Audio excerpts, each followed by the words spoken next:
তাদেরকে আমরা ইমেল করেছিলাম বিটিআরসি পক্ষ থেকে যে আজকে 31 জুলাই তাদেরকে লিখিত মৌখিক ভাবে আমাদের জবাব দেওয়ার জন্য যে বাংলাদেশের সংবিধান, বাংলাদেশের আইন এবং তাদের যে নিজস্ব কমিউনিটি স্ট্যান্ডার্ড সেটাকে তারা মেনে বাংলাদেশের সাইবার স্পেসে তারা কি তাদের কার্যক্রম পরিচালনা করতে চায় নাকি তারা এগুলোকে অমান্য করে ভঙ্গ করে তারা এটা পরিচালনা করতে চায়।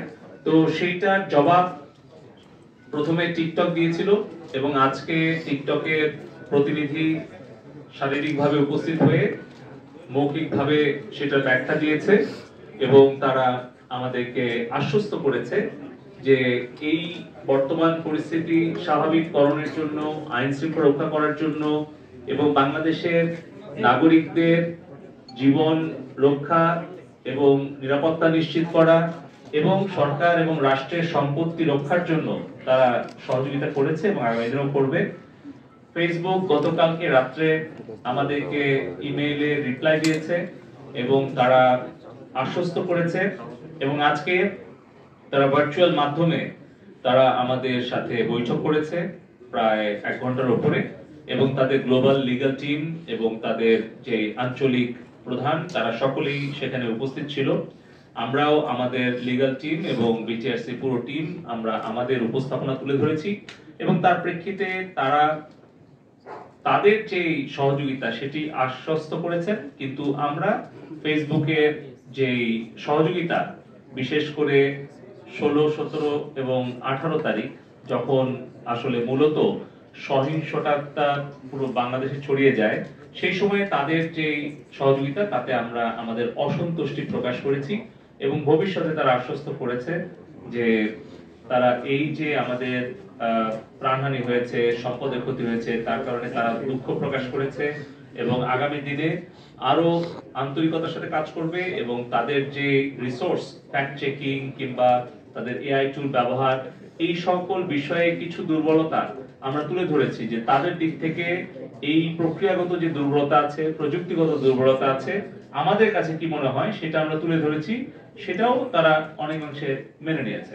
ইউটিউব তারা লিখিতভাবে লম্বা একটা জবাব দিয়েছে ইমেইলে গতকালকে এবং তারা তাদের ব্যাখ্যা দিয়েছে তাদের প্ল্যাটফর্মে কিভাবে তারা কন্টেন্ট আমাদের রিকোয়েস্ট অনুযায়ী ব্লক করেছে, কন্টেন্ট টেক ডাউন করেছে, কিন্তু তাদের চ্যানেলগুলো ব্লক করার ব্যাপারে তাদের ভিন্ন একটু মানে স্ট্র্যাটেজি আছে, সেগুলো তারা বিস্তারিত ব্যাখ্যা দিয়ে তারা বলেছে যে আগামীতে তারা আরো ঘনিষ্ঠভাবে কাজ করবে এবং সামনাসামনি তারা আরেকটি বৈঠকের জন্য আরেকটা তারিখ চেয়েছে, কিন্তু লিখিতভাবে তারা বিস্তারিত বর্ণনা করেছে। তো আমরা যেগুলো তুলে ধরেছিলাম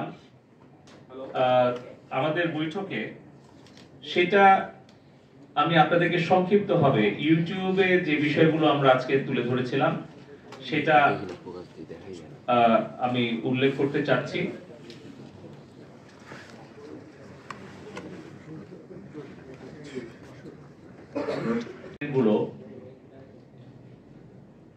এখানে 17, 18, 19 তারিখে কিভাবে এটা আসলে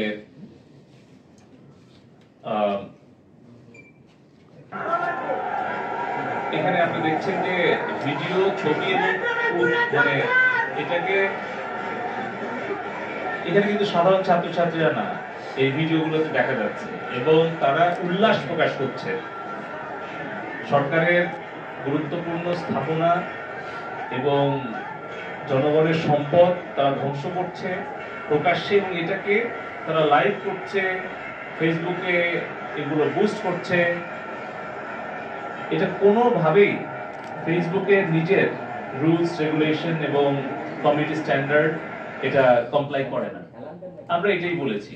এবং এখানে যাদেরকে উল্লাস করতে দেখা যাচ্ছে, যাদেরকে দেশীয় অস্ত্র হাতে প্রকাশ্যে দেখা যাচ্ছে এবং এই ধরনের অগ্নিসংযোগ, এই ধরনের সন্ত্রাসী কার্যক্রমকে উৎসাহ দিতে, উল্লাস করতে দেখা যাচ্ছে, সেগুলো কিন্তু তারা করে নাই।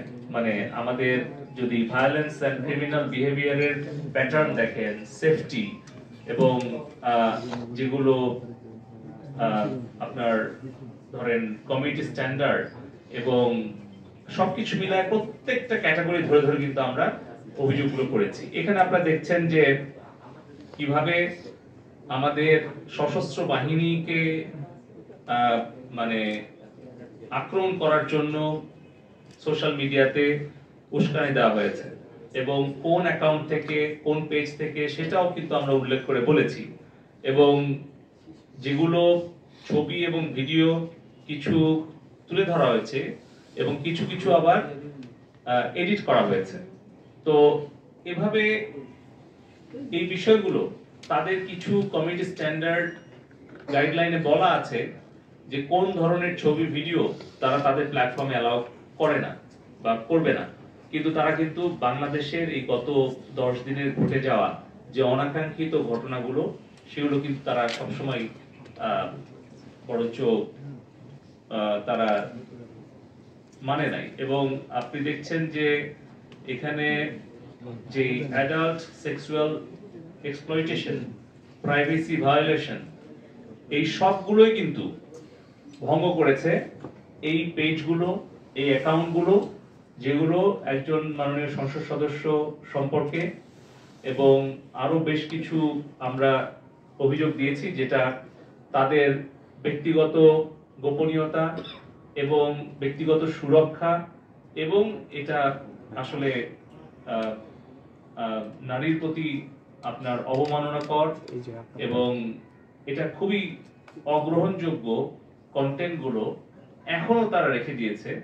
আমরা সেগুলোই আমরা অভিযোগগুলো করেছি যে প্রাইভেসি ভায়োলেশন হয়েছে, সেক্সুয়াল যে এক্সপ্লয়টেশন হয়েছে, এগুলো তারা তাদের কমিউনিটি স্ট্যান্ডার্ড যেন অনুসরণ করে। তারা যেভাবে আমেরিকাতে, ইউরোপে, অস্ট্রেলিয়াতে তারা যেই নীতি অনুসরণ করে, বাংলাদেশেও যাতে একই রকম ভাবে একই নীতি অনুসরণ করে, তারা যেন বাংলাদেশের সাথে বৈষম্যমূলক আচরণ না করে। ঢাকা কলেজের সামনে সংঘর্ষে নিহত এক যখন বলছে এই যে সকাল থেকে শুরু করেছে, তখনও কিন্তু বাংলাদেশে কোথাও কোনো গুলিবিদ্ধ হয় নাই বা কোনো শিক্ষার্থী মারা যায় না। জগন্নাথ বিশ্ববিদ্যালয়ের 3 জন শিক্ষার্থী গুলিবিদ্ধ যখন বলছে এবং যে লাশের ছবিটা দিচ্ছে, এটা কিন্তু মিথ্যা এবং একটা মানে একটা ফেক ছবি।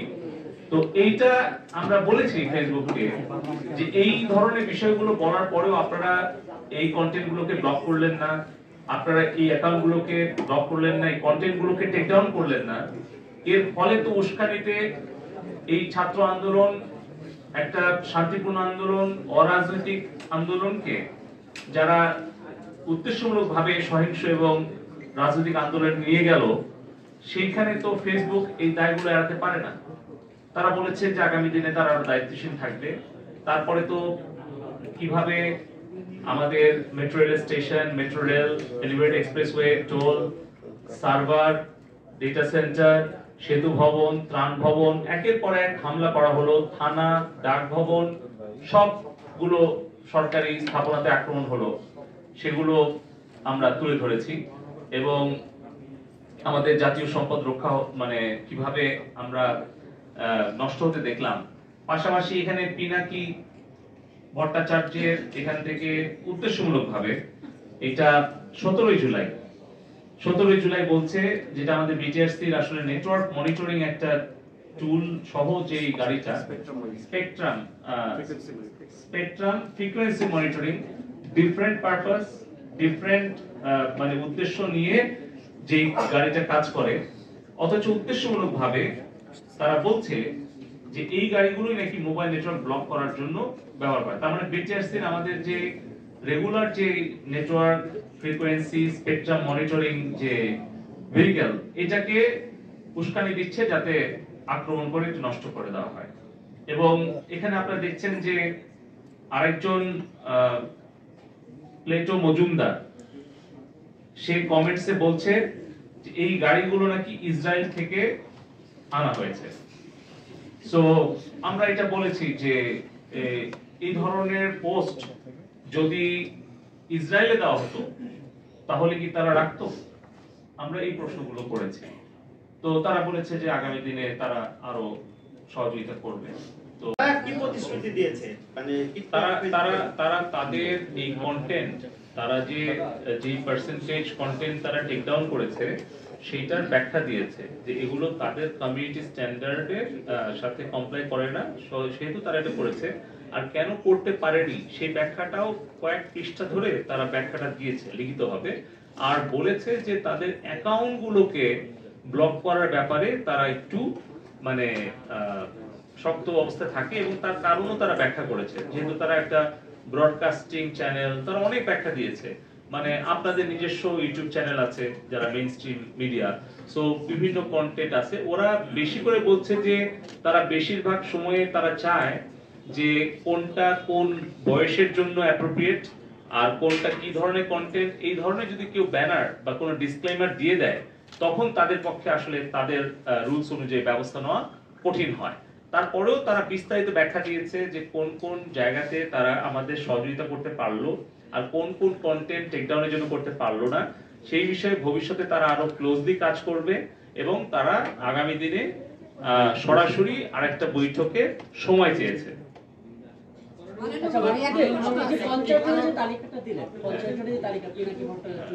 কিছু ব্যাপার আমাদের সাথে শেয়ার করেছে আর কিছু ব্যাপার বলেছে যে তারা তাদের legal team, technical team, global team, law enforcing team, এগুলো ভিন্ন ভিন্ন ক্যাটাগরিতে কথা বলবে। যেরকম তারা বলছে যে যখন কোনো একটা কন্টেন্ট তাদের কমিউনিটি স্ট্যান্ডার্ড ভায়োলেট করে বা কোনো দেশের আইন ভঙ্গ করে তখন সেটা টেক ডাউন করা তাদের জন্য সহজ, কিন্তু সেখানেও তারা কোনটা করে নেই সেটা আমরা কারণ সহ ব্যাখ্যা দিয়েছি।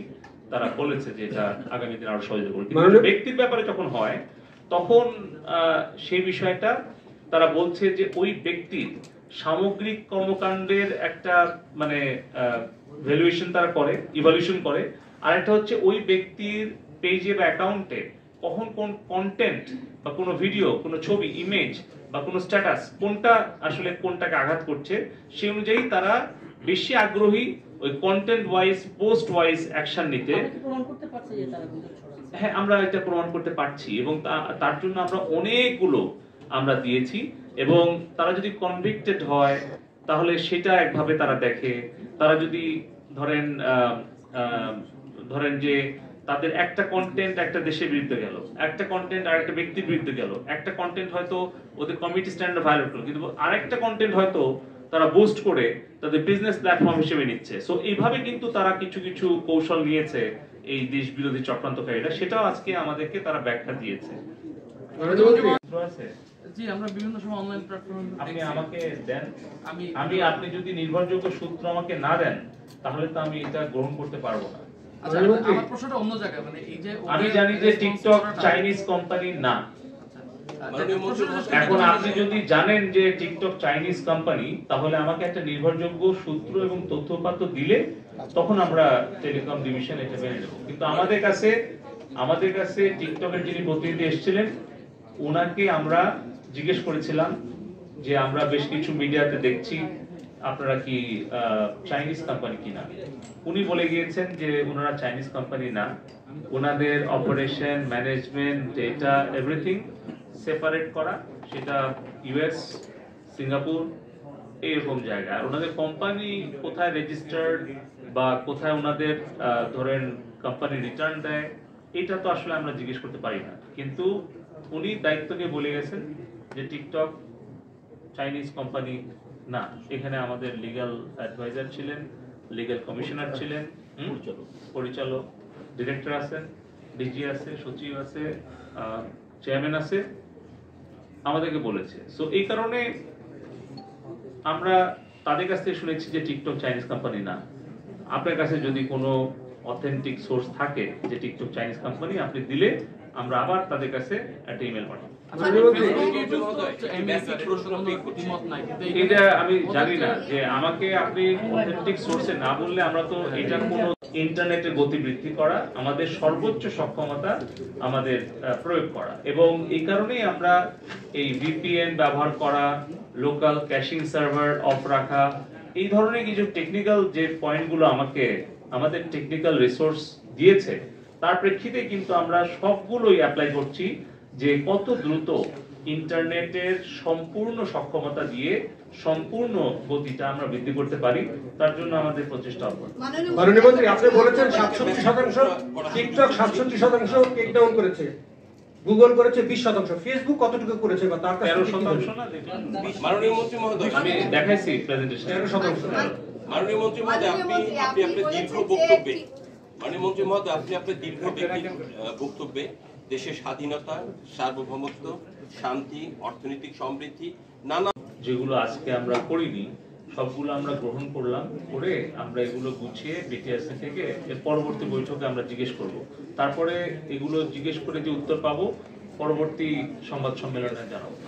এটা আমাদের লিগ্যাল টিমকে আমি বলবো যে এই প্রশ্নগুলো আপনারা লিপিবদ্ধ করে রাখেন। আমরা আগামী বৈঠকে সকল সোশ্যাল মিডিয়ার সাথে কথা বলে এই প্রশ্নগুলোর উত্তর কি পাই এবং আমাদের প্রতিক্রিয়া কি এবং ভবিষ্যতে কি করণীয়, একটা স্ট্যান্ডার্ড অপারেশন প্রসিডিওর এবং মেকানিজম, চ্যানেল, গাইডলাইন, এটা নিয়ে পরবর্তী সংবাদ সম্মেলনে আমরা আবার এই উত্তরগুলো দেওয়ার চেষ্টা করব।